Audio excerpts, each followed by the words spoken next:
Les vêtements de Thibaut, qu'est-ce que Thibaut? De Thibaut. Ah, c'est bien. C'est bien. C'est toujours bien. En fait, moi j'aime toujours ce parallèle-là.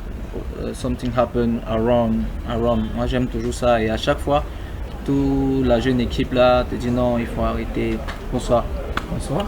Moi je te connais déjà, donc je vais te présenter pour les autres. Et avant que tu te présentes, j'aimerais te dire que merci parce que tu viens participer à un rêve. Tout ce que tu vois ici, on est en mode test.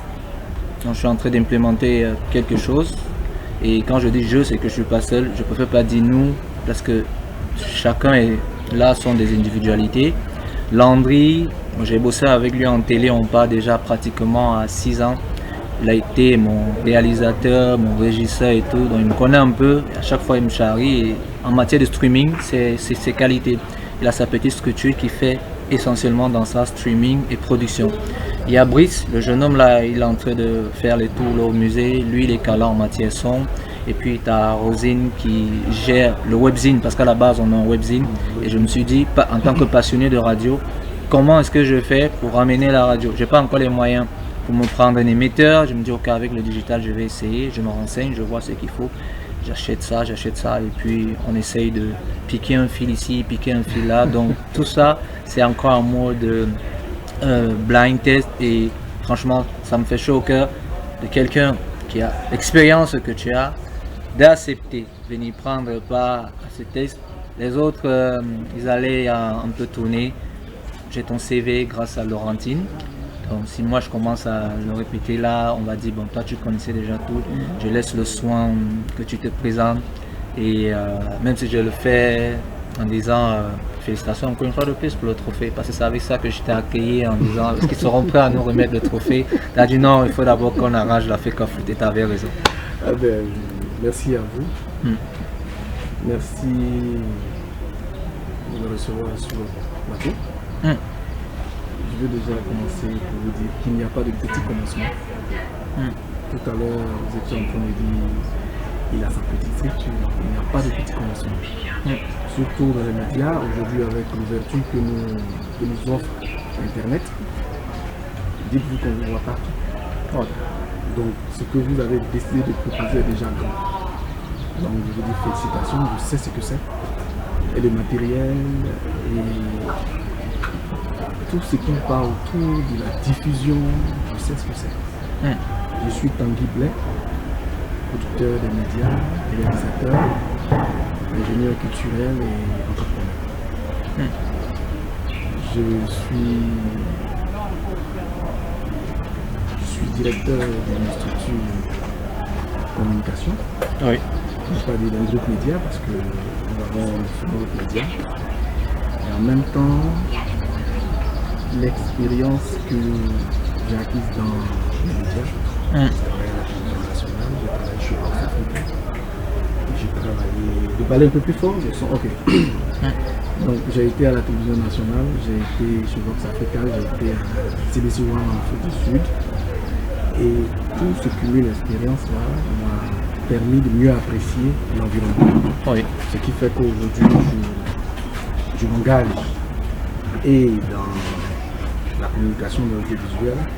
Comme je suis passionné d'art et de culture, je me suis engagé à accompagner, à visibiliser les arts et la culture en Afrique. Voilà. Voici ma petite présentation. Oui, ça c'est le summarize, parce que c'est plus grand, c'est pas différent du CV de Alioune qui t'a ramené ici, parce que ça va à des pages. Du coup, Laurentine a dû faire passer, ça je le dis, même si elle va me tirer les oreilles, vos CV à ses stagiaires pour qu'ils essayent de faire le summarize. Mais malgré ça, il y avait toujours une information qui trouvait non, celle-ci est importante, si on laisse ceci.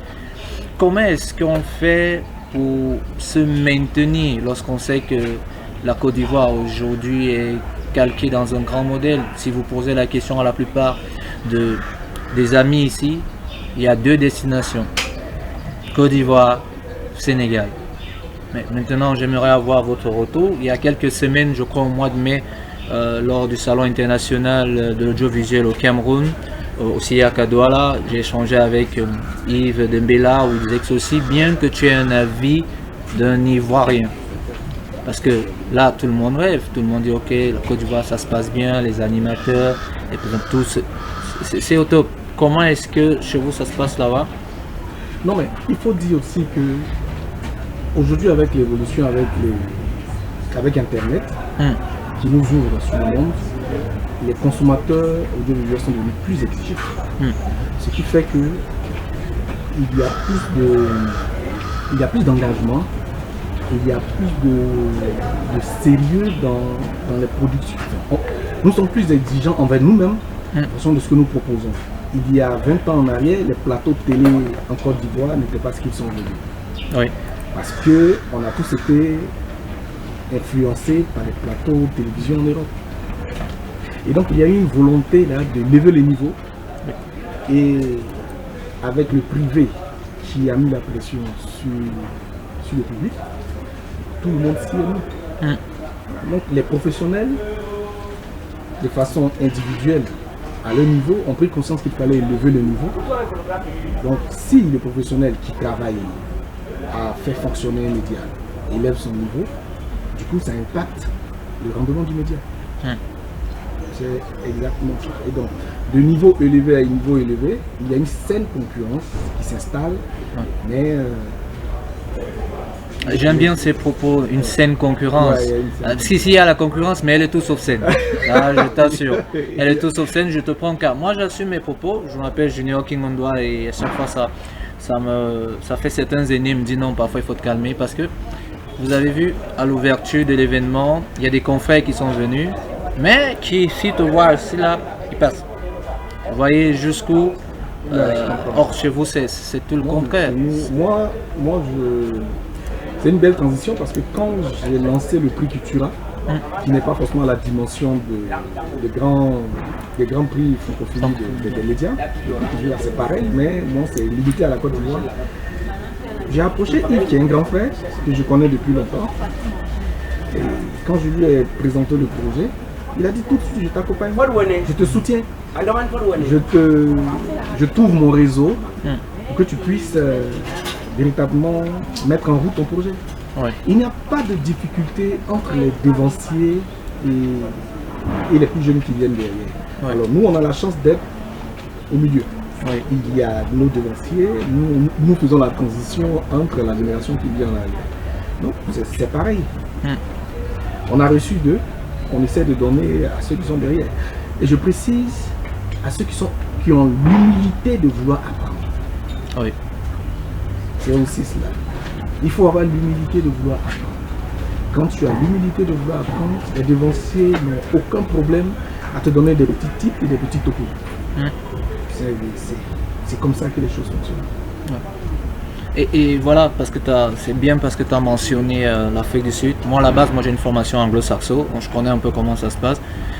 Comment est-ce que l'approche de Sud-Africain, tu l'as ramené au niveau de la Côte d'Ivoire où les choses sont un peu différentes parce que quand tu travailles avec eux, ils ont une autre manière de voir les choses et c'est peut-être ça qui fait ton plus.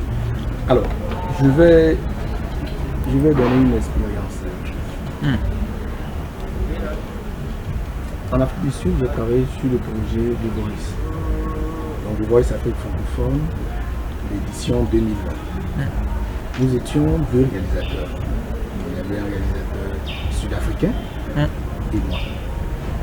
Mais sur le terrain, les techniciens avec qui je bossais, c'était des doyens, entre guillemets, des personnes très âgées qui ont de l'expérience dans l'audiovisuel. Ils ont réussi à me mettre moi à ma place parce qu'ils ont respecté ma position dans la chaîne de production. Donc, quand un devancier vient à ton niveau, c'est-à-dire se rabaisse à ton niveau pour te dire, chef, qu'est-ce qu'on fait? Je veux faire tel plan, est-ce que tu valides? Ce n'est pas parce qu'il ne sait pas, c'est parce qu'il sait qu'il y a une certaine hiérarchisation dans la production.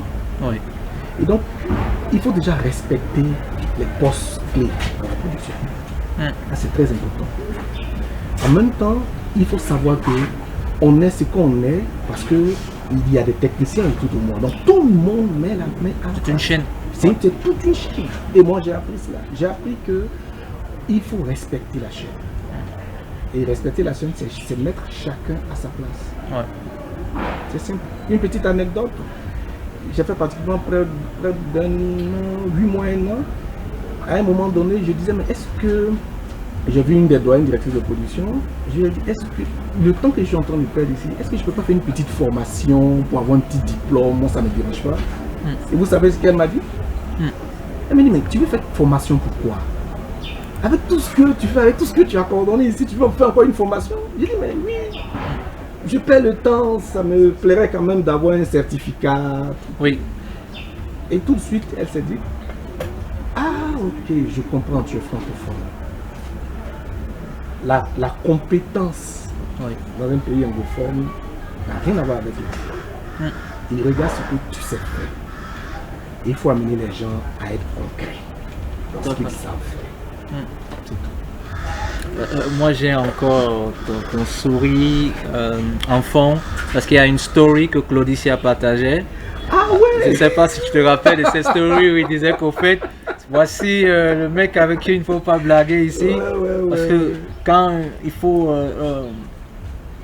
mettre de l'ordre, c'est lui qui réussit à le faire. Ah, vous avez fouillé, hein? Oui, bien sûr, bien sûr, bien sûr. Bien sûr. Non mais Claudie, c'est un grand frère formidable qui n'a pas regardé à son expérience, son année d'expérience. Il s'est mis à notre disposition, je dis toujours parce que c'est toute une chaîne. Oui. Et nous avons réussi avec beaucoup de difficultés ce challenge, mais ça a été le succès de tout le monde. Une très belle expérience que tu partageras encore avec nous demain parce que j'aimerais vous avoir tous, Djiblé. Vous avez des petits mots, des petits pics que vous envoyez là, cette belle ambiance là, je souhaite la voir ici. Et merci à Lyon qui t'a ramené Manu Manutari vite fait. Nous sommes venus. Et merci pour t'être prêté à ça. Nous sommes venus pour vous et je pense que nous sommes à votre disposition. Si notre petite expérience peut stimuler ou réveiller quelque chose en chacun de vous, ça nous fera plaisir. Merci. Merci Tanguy.